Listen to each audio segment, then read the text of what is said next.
اور بے شک میں نے بیت المقدس کا سفر کیا، اللہ نے مجھے معراج کا شرف بخشا۔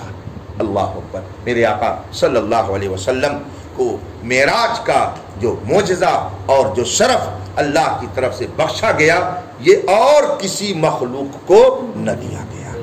تو جس طرح سے نبی کریم صلی اللہ علیہ وسلم کی نبوت کی دلیل قرآن بے مثال ہے، اسی طریقے سے رسول پاک کا واقع معراج بھی بے مثال ہے۔ وہ سرور کشور رسالت جو عرش پر جلوہ گر ہوئے تھے، نئے نرالے طرب کے سامان عرب کے مہمان کے لیے تھے۔ عرب کا وہ مہمان جو مہمان خدا بنا، اور اللہ نے وہ فضل، وہ اعزاز، وہ اکرام عطا فرمایا، سارے فرشتے بلکہ ساری کائنات اعزاز مصطفیٰ میں ٹھہر گئی، رسول پاک تشریف لے گئے شان سے اور پھر واپس تشریف۔ ہم اس نبی کا کلمہ پڑھتے ہیں جس کو اللہ تبارک و تعالیٰ نے اس کائنات میں بے مثل و بے مثال